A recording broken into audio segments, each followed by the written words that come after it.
Welcome to Green Beans, where two boys dressed in green sit on beans and chat about life. I'm your host, Jared, and with me is Ethan, my co-host and brother. Yo, yo! And back at it again with another episode. And once again, if you're watching the YouTube version, you might notice things look a little different again. Yeah, we've been experimenting over the past few weeks with our setup, so yeah, we're trying to find something that we're comfortable with, something that works better. So Yeah, we really want to give everybody the best visual and audio experience possible. So, it's gonna be epic. yeah, we got a bit of a new setup here. Got a dinosaur on display. That may or may not have relevance later. I don't know. Stay tuned to find out. So yeah, let's start our discussion with things that happened recently. Yeah. Today, I went for a run, as I usually do. I'm a big runner. And recently I've been training for a half marathon. So that's a lot of distance running. Yeah. But today I decided to switch it up a little bit and do a track workout. Okay. It hurt. Yeah, what'd you do?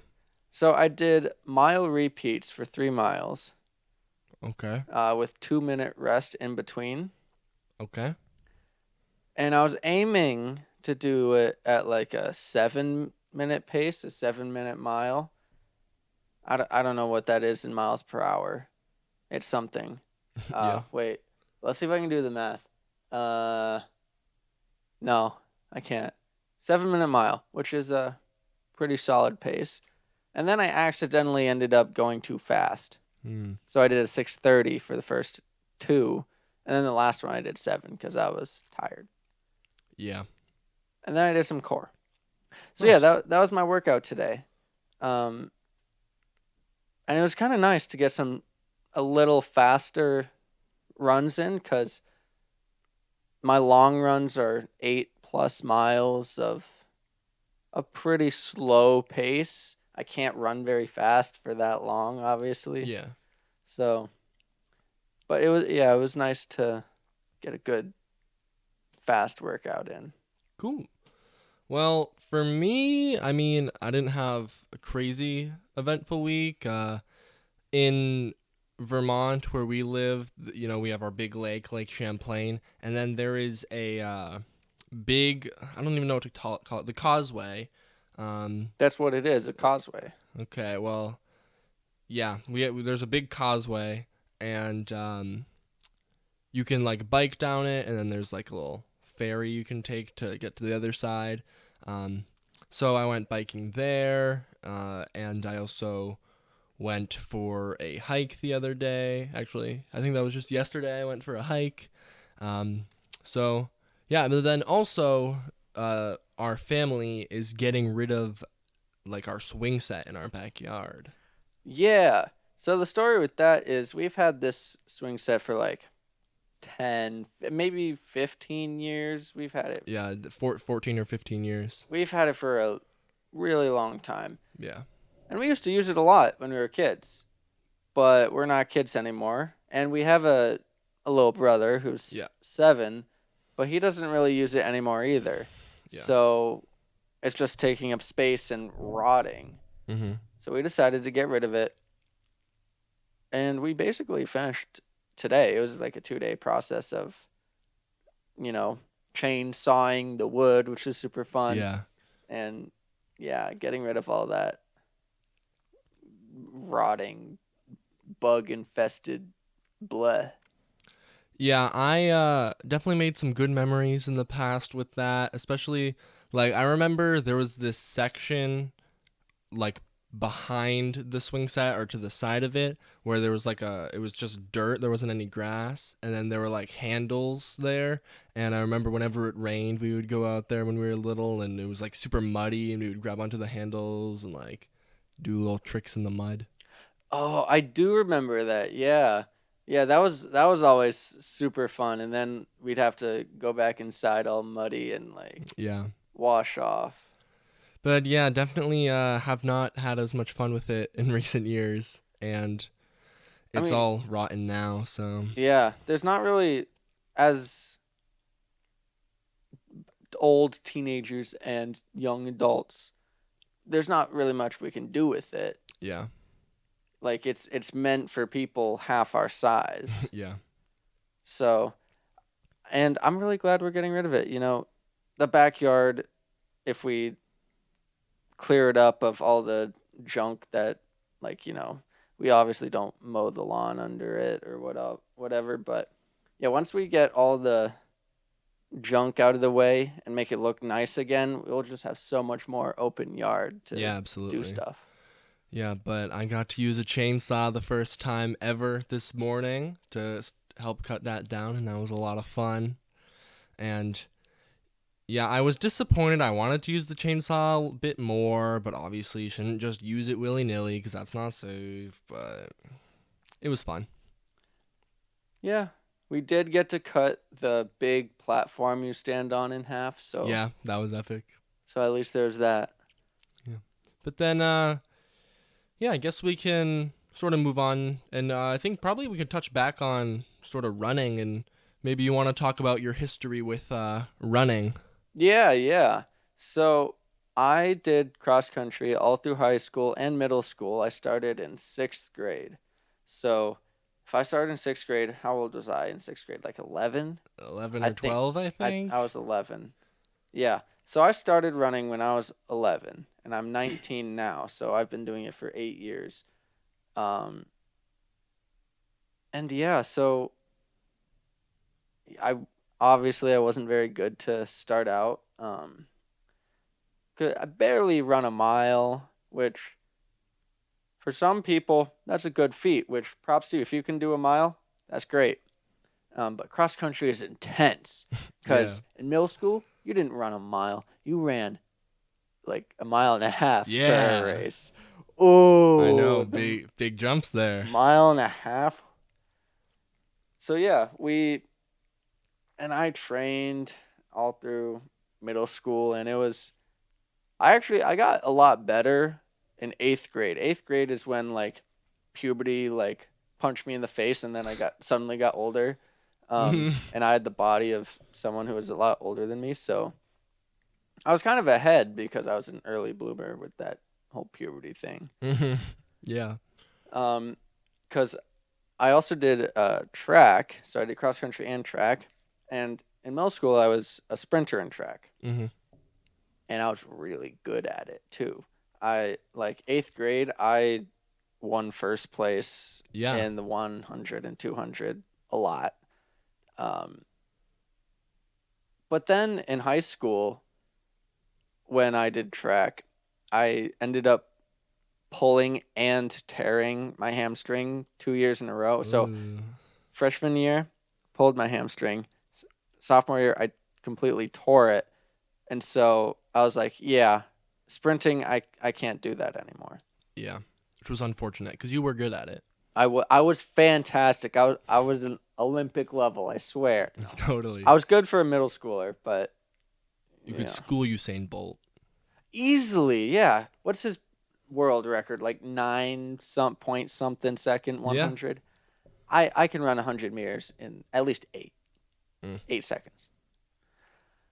But yeah, so later into my high school career, I stopped doing sprinting and just focused on long distance because it was kind of like long distance in the fall, sprinting in the spring. I was like, you know what, I'll just do distance year round.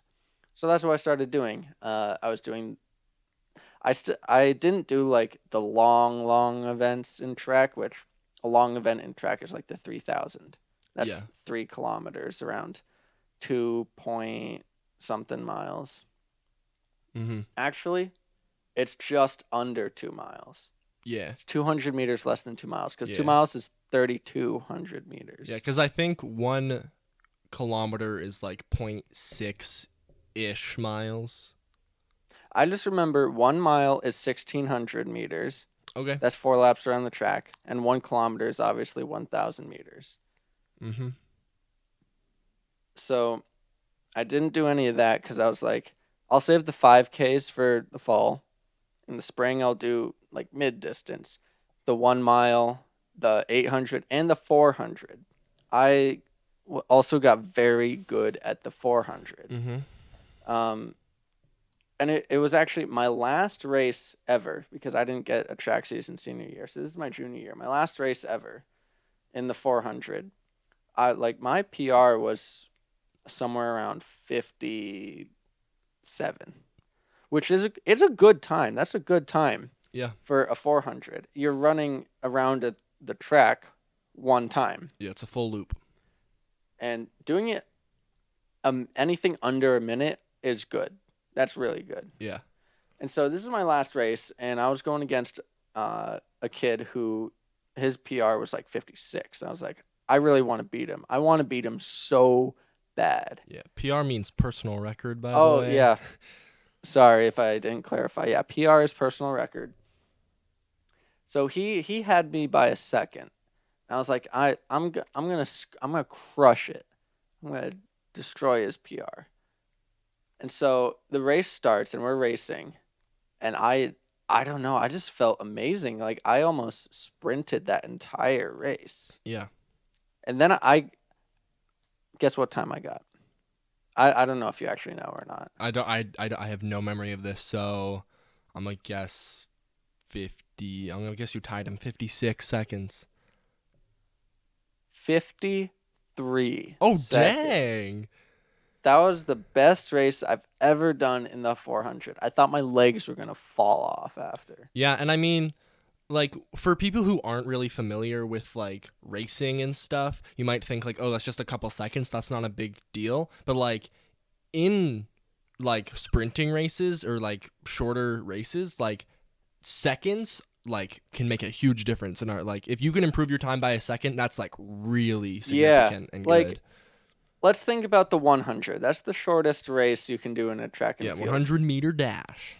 And the faster you go, if someone does a 10-second 100 meter, that's Olympic level. Yeah. An 11-second 100 meter is also really good, but the distance between the two people, between 11 and 10 seconds, is several paces. Like, Yeah. it's a long distance between the two.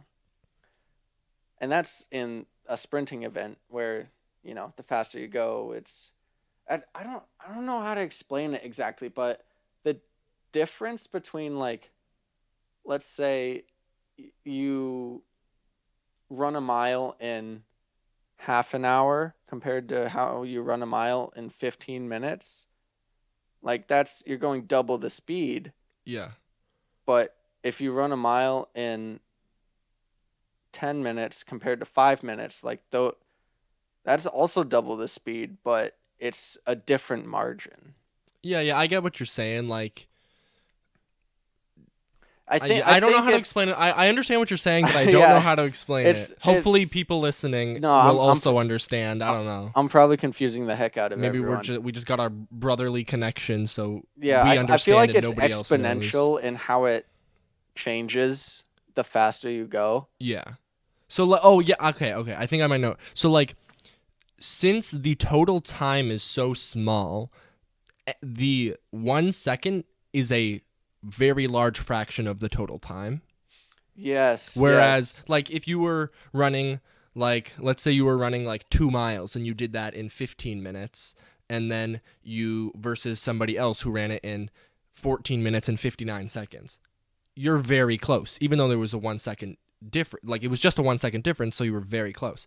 But if you're sprinting the 100-meter dash and one person does it in 11 seconds and the next person does it in 10 seconds, still the same difference, but it's like way different because out of the total amount of time, that's a much larger fraction of it. Yeah. So hopefully that makes sense to people. we might have just confused ourselves and everyone else, but Yeah. What was I originally trying to say? Okay, so I PR'd by like 3 or 4 seconds. Yeah. Which is big deal. Big deal for me. And that was the last race I ever ran. 'Cause then, well, actually I did the 4x4 after that and injured myself, but that's we don't talk about that. Yeah, and then I didn't get a track season senior year Because of Corona. because of Miss Rona. She's so mean. Mm.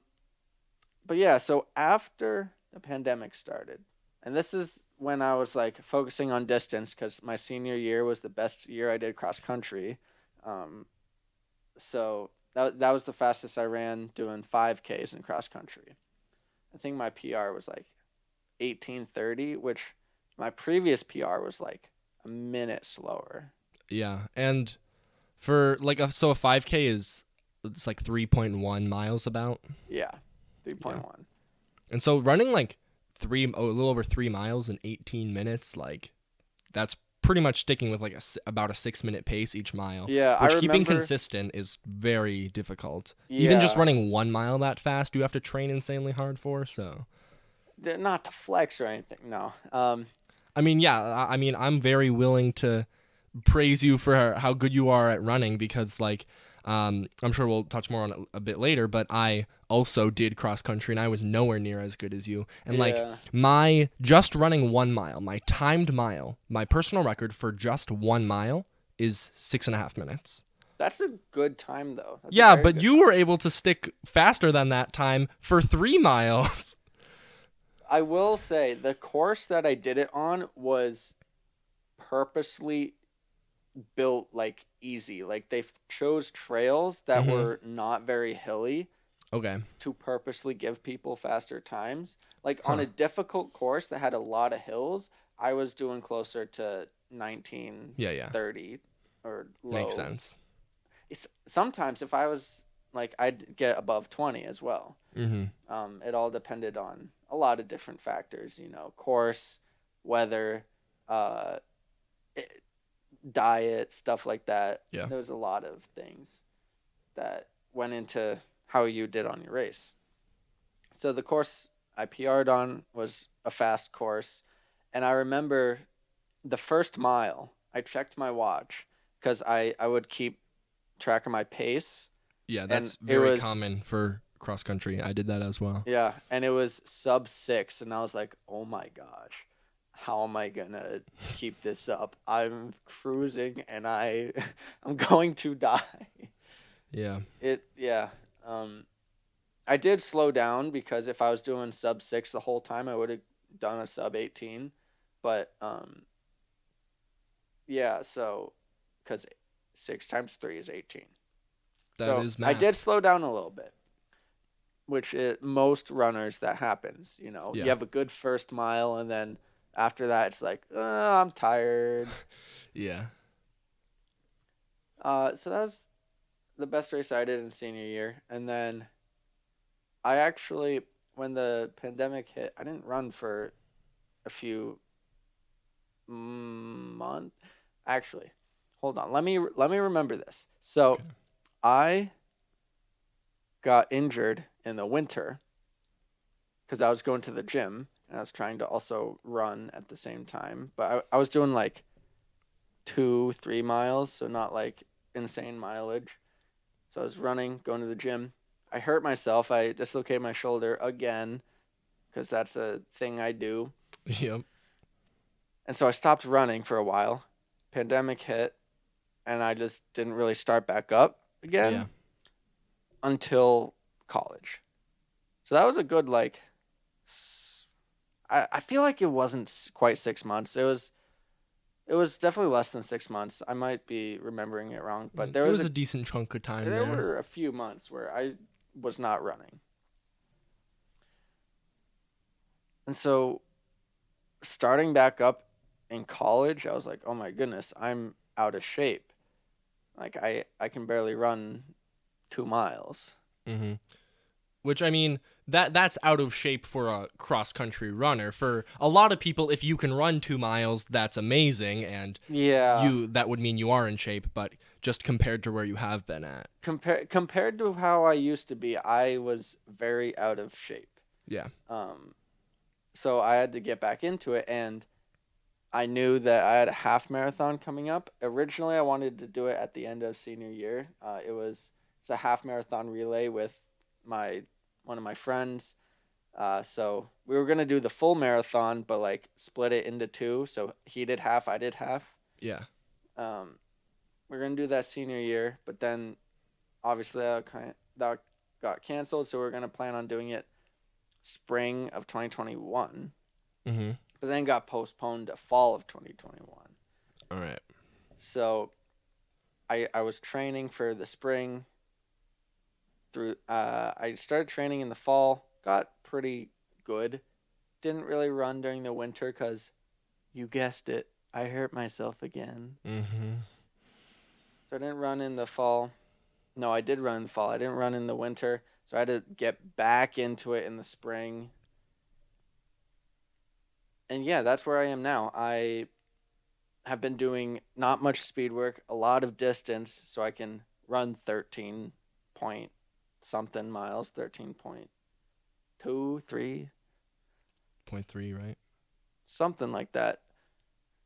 Which right now I probably could do. I haven't yet. I've been slowly building up my mileage. I think Yeah. the farthest I've gone so far is like 9.5. So yeah, it's a very different training style. Wait, how far is a marathon? Is it 26 point. 0.2? I think it's 0.2. Okay, 26.4, I think. Fact check. Google it. Fact check. I'm pretty sure it's 26.2, which would make a half marathon 13.1 miles. Bear with us. Ethan's Googling it. 26.2. I was right. Let's go. So 13.1 is the half marathon, which I have run that distance before, not in a race. Mm-hmm. So once I'm back into it, I'll be ready to race. But it's really been hard because I don't have a cross country team to train with. I have a running club at college, which is nice, but because of pandemic, it worked a little differently. So yeah, most of my training has been independent, and it is a lot harder that way. I definitely running with a team is just like a whole different experience than running by yourself.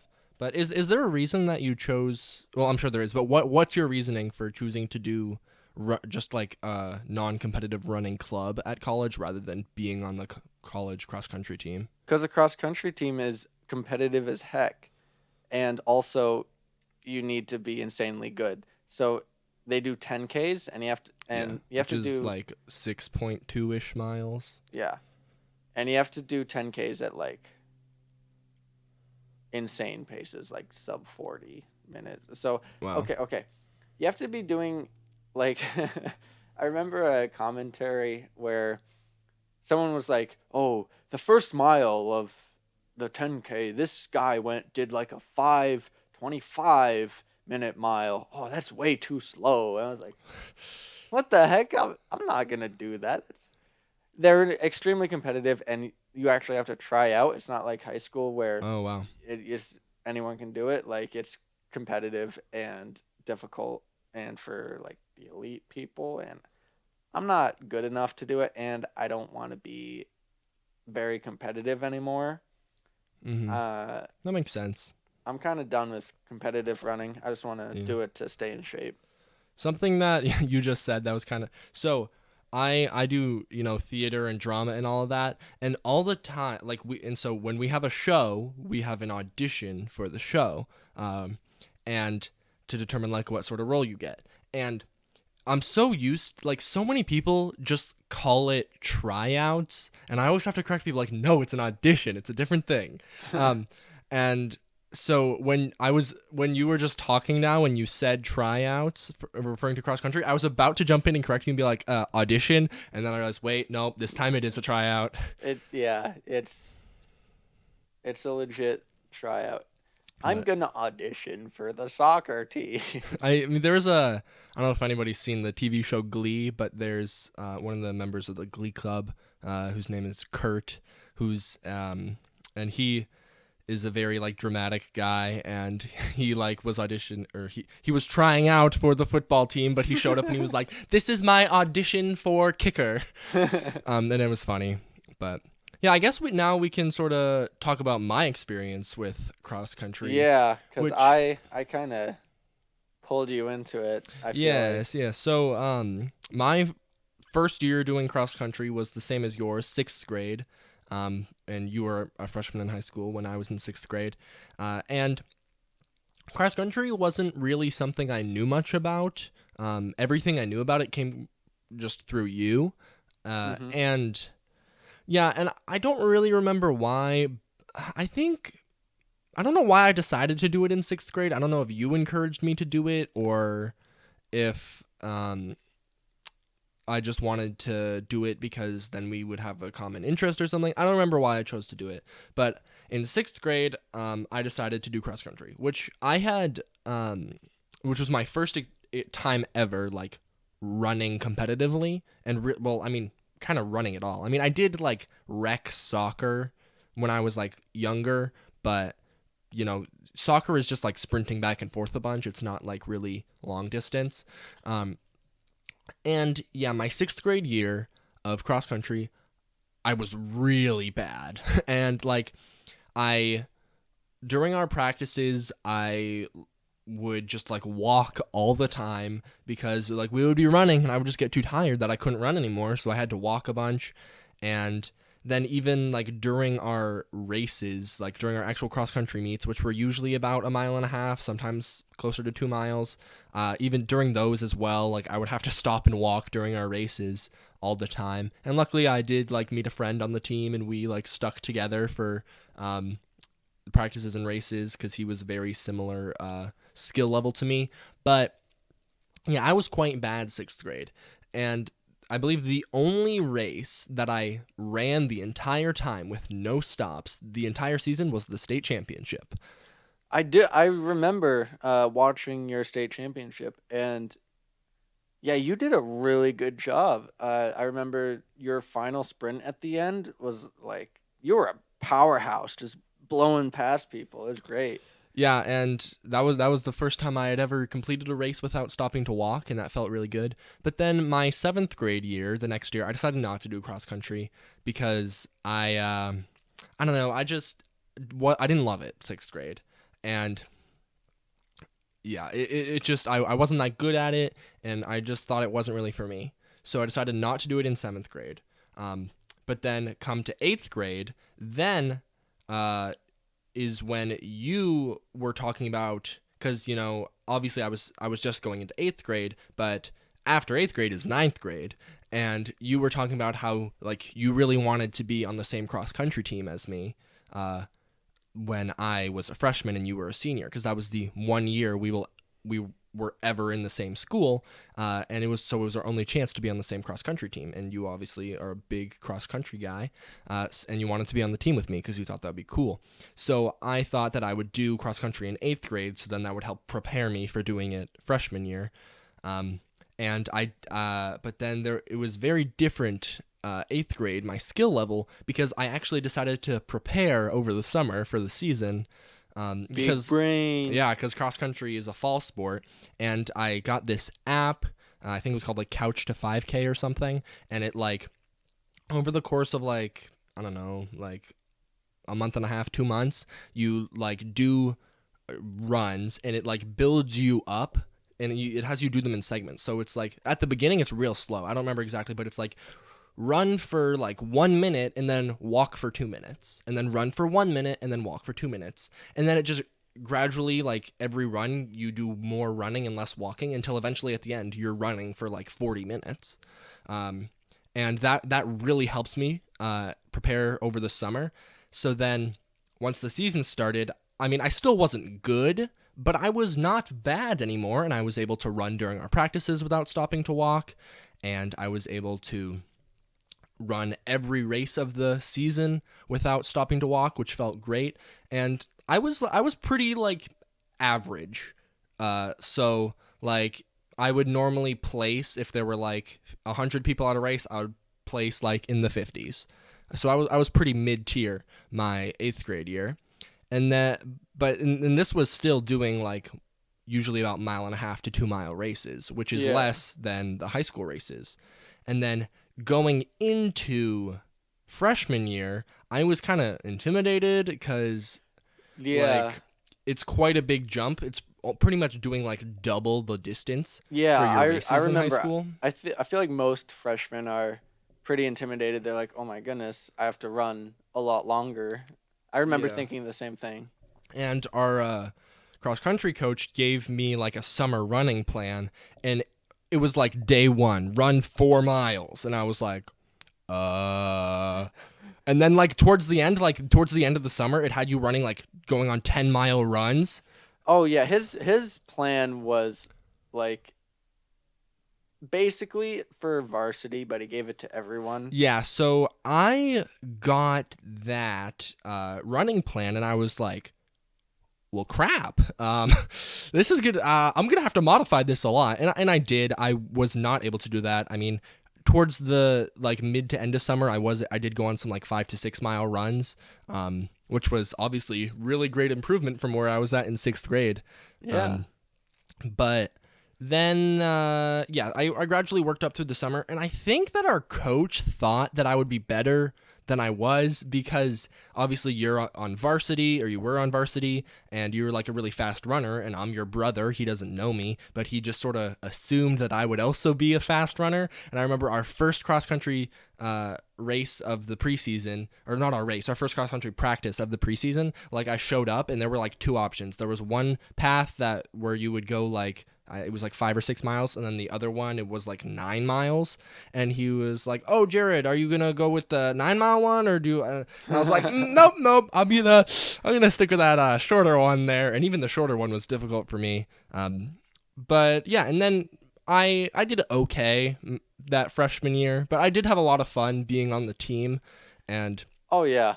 The yeah, team dynamics of cross country is just absolutely absurd. Like yeah, we goof most around, we have most fun. people don't take it seriously. I mean, a lot of people race seriously, but practices are just Yeah. we goof around, do really dumb stuff. Yeah, I had a lot of fun being on the team. But then, like my personal record was, I believe, around 24 minutes for a 5K, which obviously is significantly slower than you were. And it was kind of ironic because for like a really long time, we keep mentioning how Ethan kept getting injured, and for a really long time, it was like every sports season you do, you get some sort of injury. Oh But yeah, that was like consistent for 2 or 3 but then years. your senior year cross country season, you didn't get any bad injuries. Oh, So that's then right, I didn't. obviously, since you weren't getting an injury, I had to. So that race where I PR'd, I also I don't know, I don't remember what I did. I sprained my hip. I don't remember exactly. I pulled something in my hip, and I was out of the season for a couple weeks. And I had to do some exercises and a lot of work with our school's personal trainer to get back into it.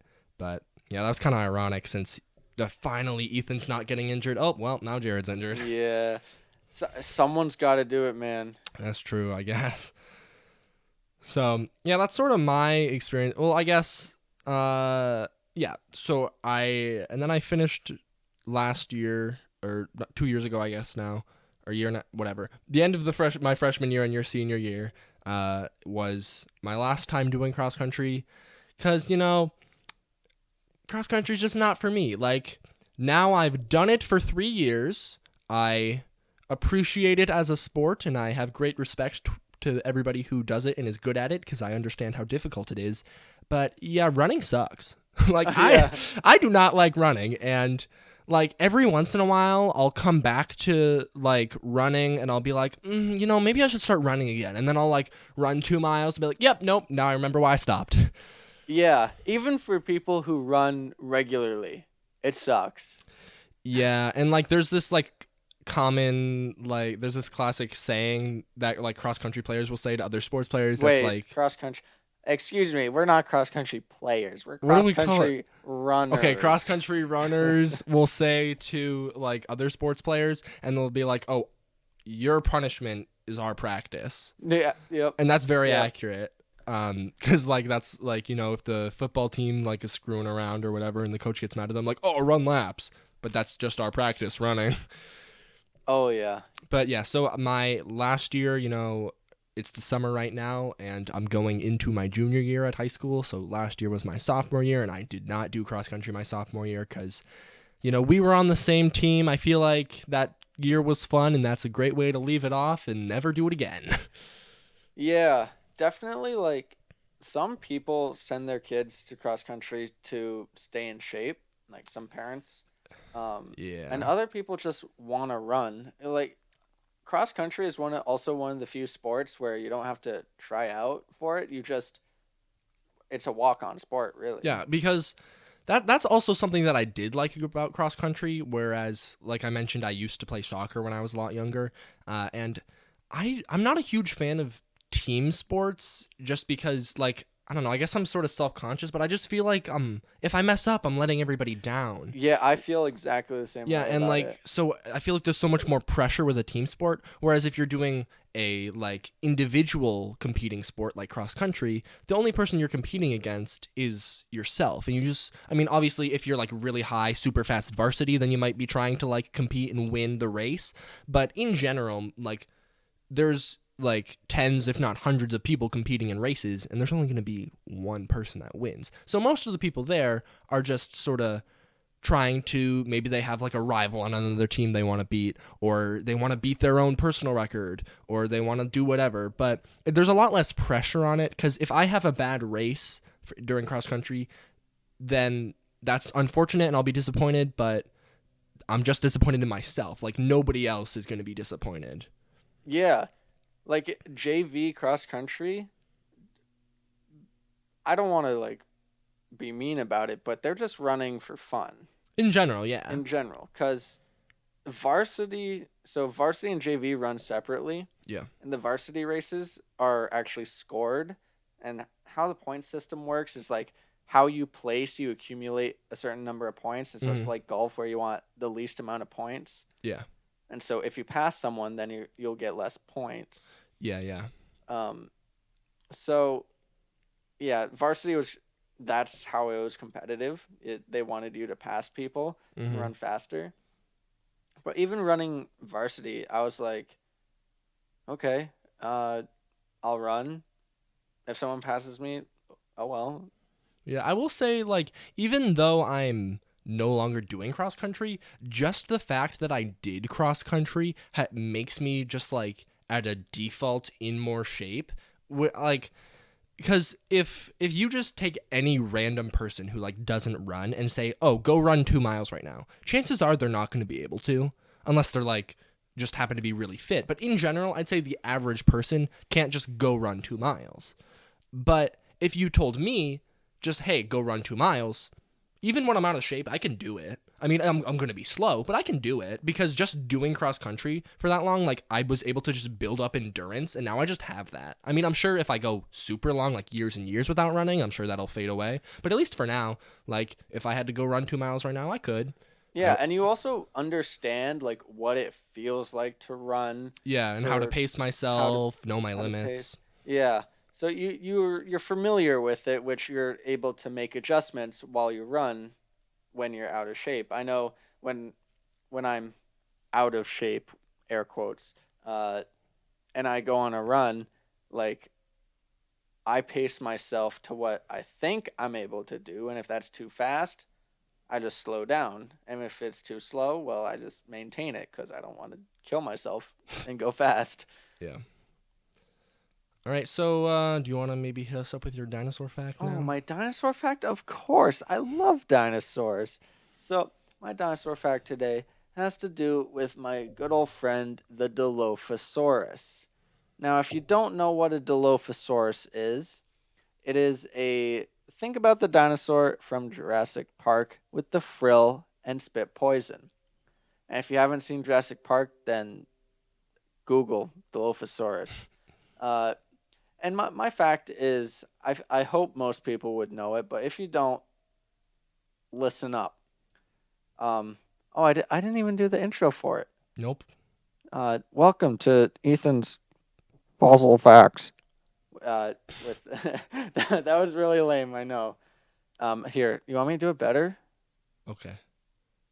No, Wow. that was my thing. Wow, you faked us out. I know. So Dilophosaurus. Fun fact about myself, it is my favorite dinosaur. I love Dilophosaurus. Although Jurassic Park Dilophosaurus is not accurate. Let me tell you why. First off, Dilophosaurus, there's no evidence that it had a frill. Wow. That's disappointing because, like, the classic thing of the Dilophosaurus is that it has a frill. Yeah, that's a feature that was inspired by the currently living frilled lizard. Mm-hmm. Hence, in the name, it has frill because, frilled lizard. So that was inspired by a real life animal. And the spitting poison was also not a thing. There's no evidence that Dilophosaurus could spit poison. That does seem kind of like made up. Yeah. So that one's not surprising. And the Dilophosaurus was a lot larger than they were portrayed in the Jurassic Park movie. In the book, they were the right size, but in the movie, they were very small, juvenile. They were big creatures, the biggest carnivores of their time, in the early Jurassic, which is like 180 million years ago, let's say. Mm-hmm. They were one of the largest carnivores of their time. Wow. How big were they, do you know? 20 feet. Oh, wow. 20 feet tall, 20 feet long, one of those. I think, no, but they're very large. So, like, because I think in Jurassic Park, they're around, like, Velociraptor size-ish. Yeah, they're small. They're like 3 feet tall in Jurassic Park. But, like, in reality, they were, like, closer to a T-Rex than they were a Velociraptor. I'd say half the size of a T-Rex. Okay. 20 feet might be length, but they are large creatures. Not small at all. So yeah, it's very cool. And I mean, I can go on and on about how cool the Dilophosaurus is, but I don't want to bore everyone with Dilophosaurus facts. I will include one though. Its name means two-crested lizard, and it has 2 crests on top of its head. Wow. So, its namesake is from the very recognizable 2 crests on its head. Nice. Well, I think that pretty much brings us to the end of today's episode. Is there anything you want to add before we wrap up? Subscribe to my YouTube channel. It's that E10 guy. Yeah, that's it.